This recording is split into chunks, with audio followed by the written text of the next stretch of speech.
Well, welcome everyone to our newest episode of Pulse of Prevention. We're excited to have Ken Hampton, CEO and founder of Invella Insurance, join us today. Very excited to also have Ken join our ICSL agent advisory and a strategic advisor for our steering committee. Ken, welcome to the latest episode of Pulse of Prevention. Very good. Thank you, Mitch. Good to be here.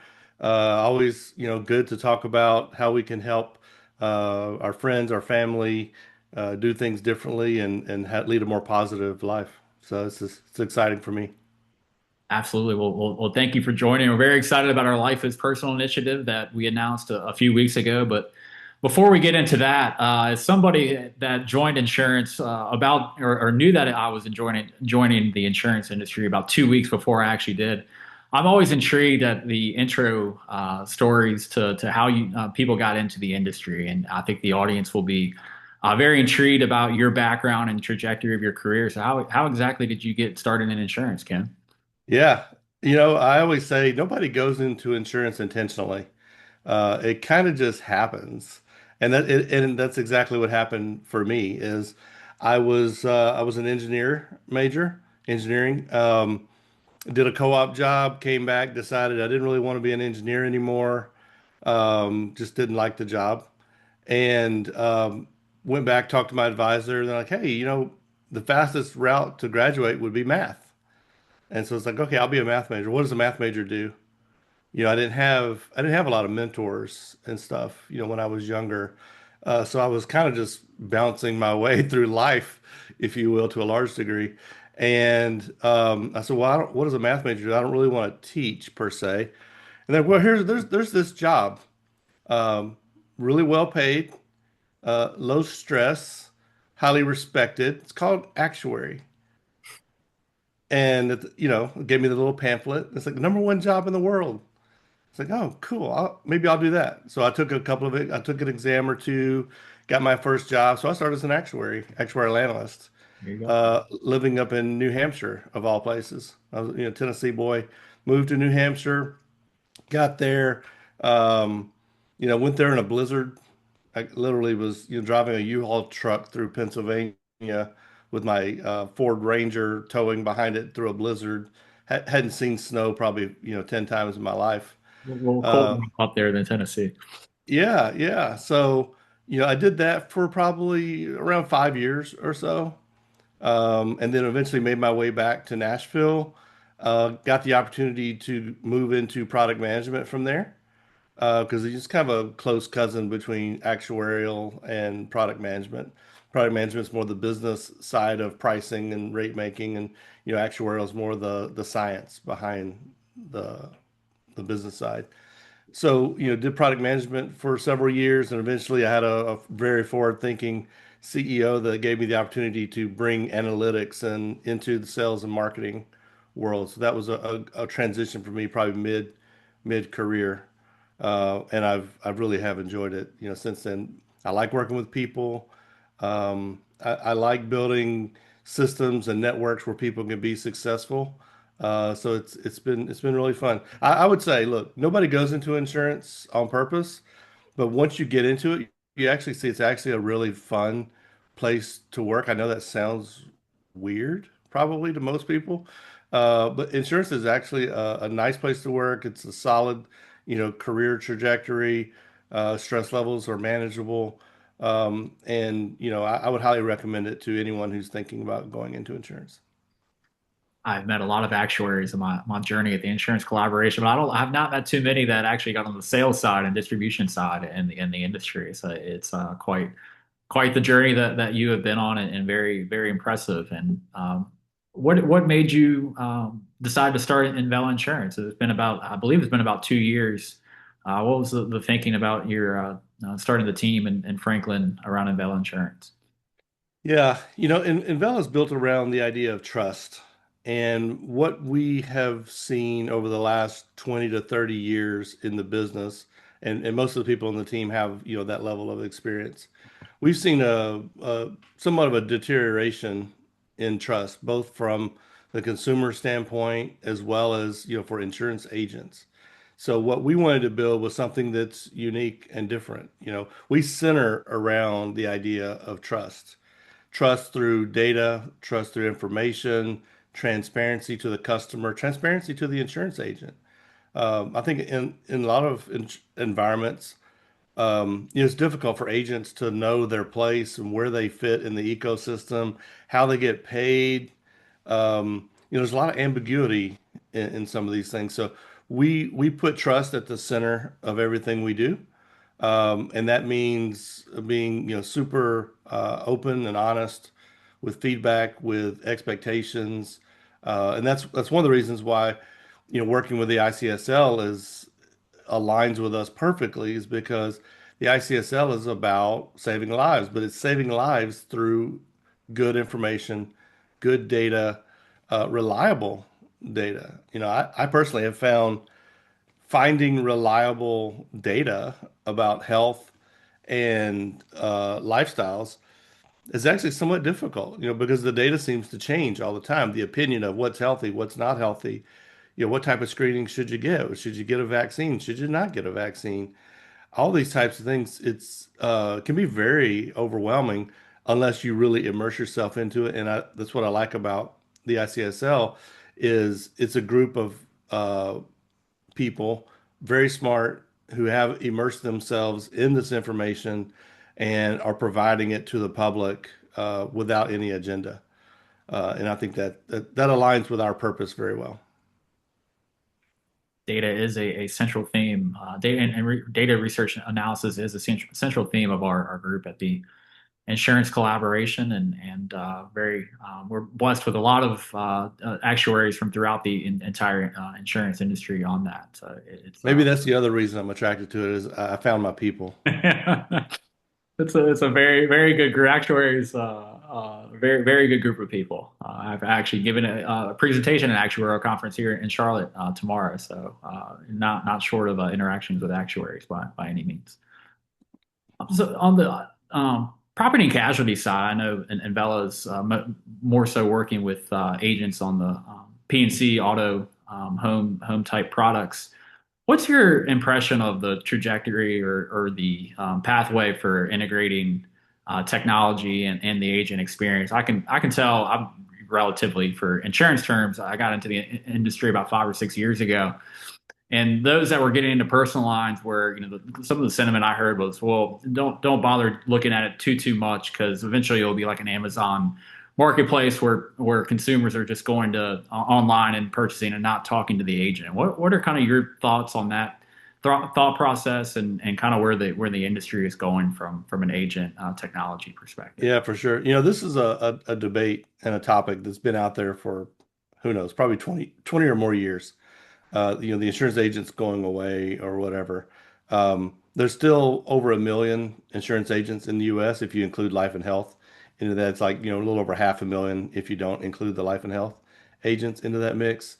Still doing roughly over 40% of all the personal lines business, writing it directly through an agent. I think the number is north of like 70 or 80% on the commercial side. Um, I think about it, somewhat like, rideshare apps and that sort of thing. What people want is the ability to control their experience.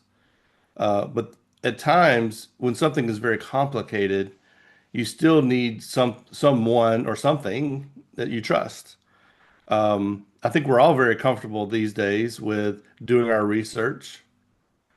Maybe you do it, through somebody's website. Maybe you do it through a comparison website. Um, and some number of people are very comfortable just staying in that environment because they have enough information in front of them and they have other outside tools that they can rely upon. But there's still a very large number of people of all ages that when it gets to a certain point of complexity, they would rather speak to a person who is trained, licensed, knowledgeable, and maybe somebody that they know, right? Because if someone lives in your neighborhood, maybe you go to church with them, you have a trust level that's there that might not be there otherwise. So, I think what the opportunity that we have is to make the ecosystem for agents a lot more connected. a lot more seamless. Most insurance agents operate with 5, 10, 15 different individual point solution technologies that make it complicated. Most agents, if you go into their office and you pull up their computer, they probably have 10 windows open at any one time, different websites, CRM, agency management system, phone system, all these things are disconnected, and the data is very difficult to get from one system to the other to make in the data, right? We talk about the power of data. The information, the decision making that comes from good data is very difficult in that environment. So that's the opportunity that we see is to provide a world where data is in a centralized platform, if you will, where we can, see what's happening, understand the consumer, understand the agent's needs, and provide good, solid next best action for both the agent and the consumer. But again, going back to the idea of trust, that's where the trust and transparency piece of it comes into the equation. Because if the agent knows what's happening, they trust the situation. The consumer knows what's happening, they trust the situation, and they're both transparent with each other. I think there's a lot greater likelihood of a successful transaction happening. I think when you take the agent out of that equation, uh, again, there's some number of people that'll be okay with that.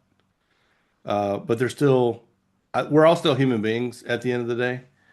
And having that trusted advisor available to you that where you can have that connection, that personal relationship, at least from a business standpoint, of somebody that I know will help me get through this situation. Because let's face it, insurance can be very complicated.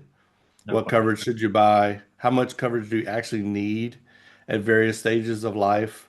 When you're 40 and you got 3 kids and a wife and a mortgage, your needs are very different than when you're 22 and no commitments, or when you're 70 and an empty nester, right? The needs of that person are very different. And yes, you could approach that through a fully technology driven solution, but I think the best scenario for me is take the technology, make it super available to the agent, and let the agent sit in that ecosystem, if you will, and help the customer understand the complexities before them. I couldn't agree more with that. Trust or going to your point of how complex insurance is. When you're not in the industry, or even those that are in the industry, Yeah. insurance is complex, and that trust factor not only from the agent to the carrier, but ultimately the agent to those who are purchasing insurance. I was very much in the similar mindset of you can't totally eliminate the agent even with the great advances of technology. People want that trusted advisor there walking them through very complex decisions, life-changing decisions. So yeah, It's interesting. I had this very similar conversation one time. I believe I was at a conference, and it was a roundtable discussion with a table full of senior executives from insurance companies.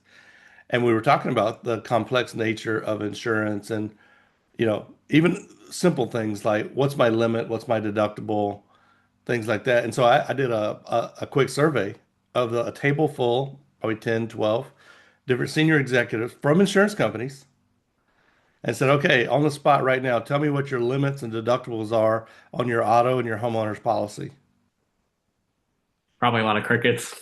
Crickets. Not one person could tell what their limits and deductibles were. And these are senior executives at insurance companies. They couldn't tell because, again, it's complex.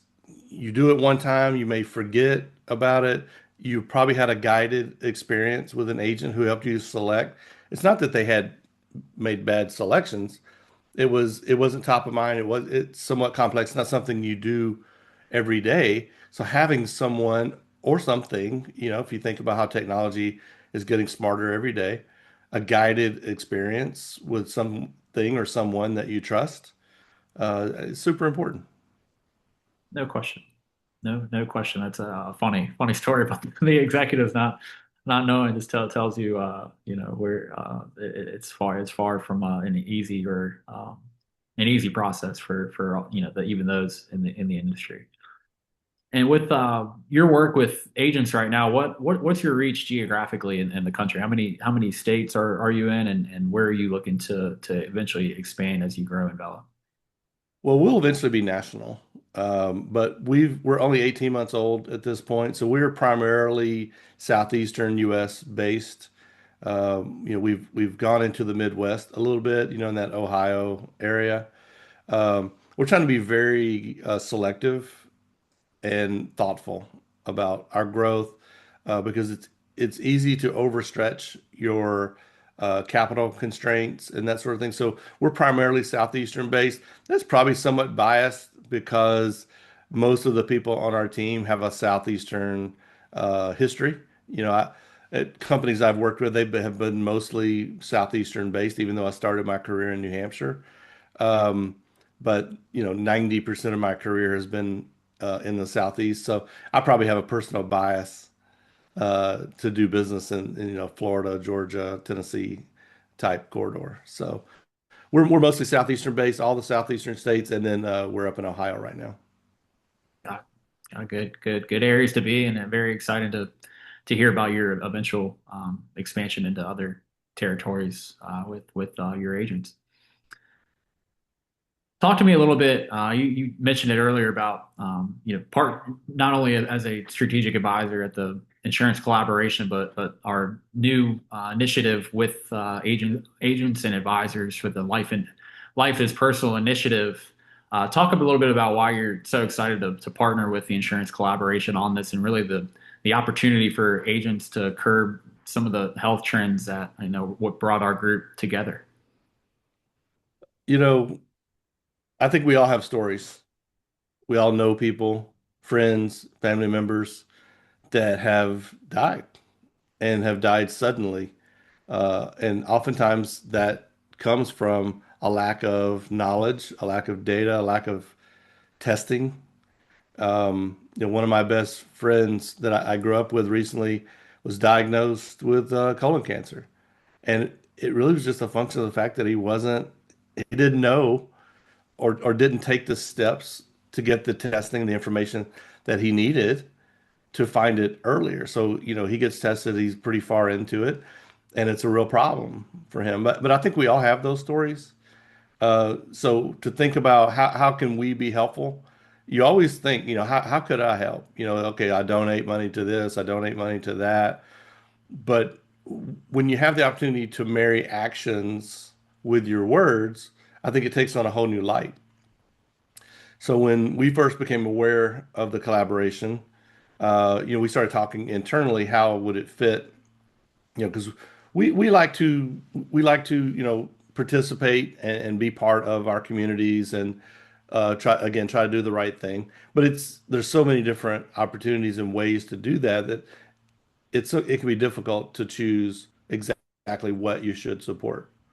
Um, the collaboration it jives very well with what we do, right? It's about insurance, it's about insurance professionals, it's about helping others, and it's about at the end of the day saving lives. So that's something I think every single person that I've ever known is passionate about is if you could help someone live longer, especially a friend, a family member, a coworker, or even just a stranger that you may have the opportunity to connect with, and that's where the whole agent piece of it comes into the equation.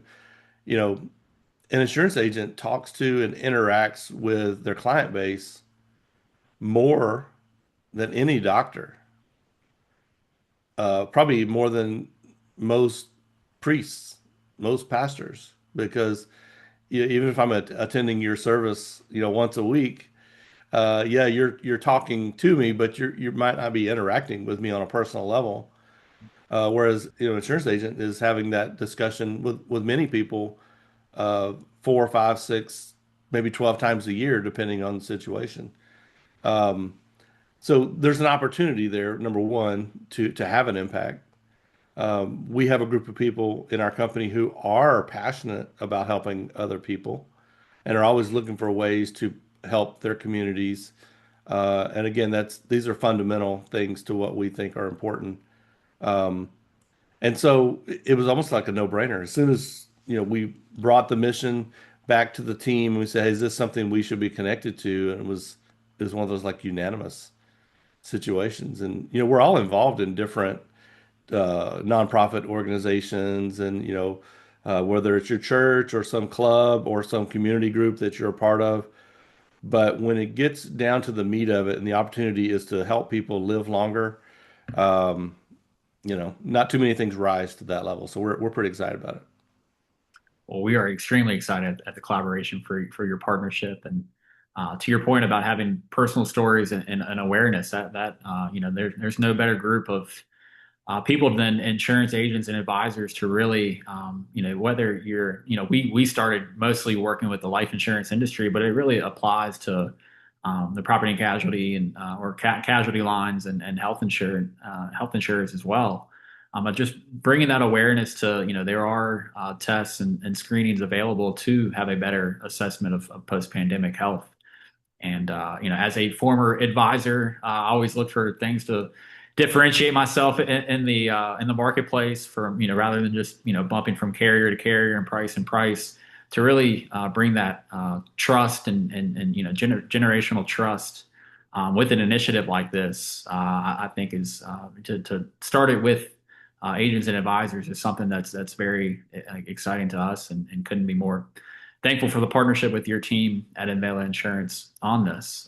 What do you think in terms of agents and carriers working on this? Do you think there's a pretty good opportunity for with agents and carriers kind of teaming up on this? What are your thoughts on how carriers could implement this more in a better, more broad way? Again, every company has things that they support. Maybe it's a pet project of somebody that's on the team. Um, but supporting through by sharing information, by donations. One of the things that I think carriers in particular have, deeper pockets when it comes to what they support and what they donate money towards. I think that that's a natural place.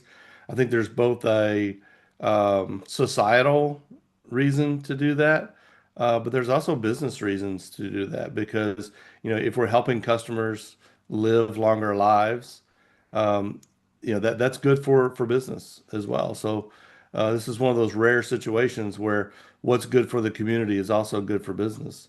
Um, and I can't imagine why a company that has, initiatives or business reasons that are connected to people living longer wouldn't want to support something like this that can have a real tangible impact. You think about numbers, right? Depending on which number you want to go with, whether it's a 500,000 insurance agents or the number that's way north of 1 million when you include all the life and health agents that are out there. If just that group alone became more proactive in providing information and can help one person or two, the whole mission of the collaboration, it'll be more like, hey, how can we save, 10 million lives at that point? We would love to And take that number up from 1 million. We had to start somewhere, but we'd yeah, love to take that number up from 1 million. well, you choose a number, right? And you go with it, Yeah. and then you grow the number once you hit the number. So, I think carriers and agents both have a vested interest in helping their communities and helping people live longer lives. Um, and so, nothing's a no-brainer, right? Everybody has to choose what you spend your time, what you spend your money on. But I think it's a very novel and effective way to spend your money and your time. Think I'll steal a line from our founder, Josh Sterling, that there's a big opportunity to do well by doing good to that sentiment. There's a business case for this, but from a societal goodwill aspect, that's something that we're, as insurance people, we're really excited about the insurance industry with the opportunity to reverse these health trends. They affect, our entire communities, whether you're in insurance or not, but to have the insurance industry leading the way is something that motivates us and why we're so passionate about extending our reach with the insurance collaboration with Avella and then other partners to follow as well. Supporting the collaboration really, you think there's a lot of practical ways to do that outside of, whether you want to give money to the collaboration or if you just want to help, right? Things like simple as sharing health education resources, adding ICSL links, QR codes to email signatures, uh, bringing ICSL checklists, to community events and sharing that information, talking about the collaboration during annual reviews with customers. I think the list just goes on and on of different ways to be supportive. And it's not about supporting necessarily the collaboration. It's about helping people, live longer and have a healthier lifestyle. We're picking up great marketing tips in this podcast today. So we very much agree with that. A lot of different initiatives that we could really extend this cause from us in insurance and extend it beyond. Well, I think we're wrapping up this episode. Any concluding thoughts before we jump off here, Ken? We talked a lot about trust. We talked a lot about data. Cutting through the clutter, I think, is the opportunity here. It's getting to the meat of it with the reliable sources, where you can know these are the concrete steps that I can take to help myself, to help my friends, family members. Uh, we do a lot better if we have good data, and this is an opportunity to get some good data to lead more effective lifestyles.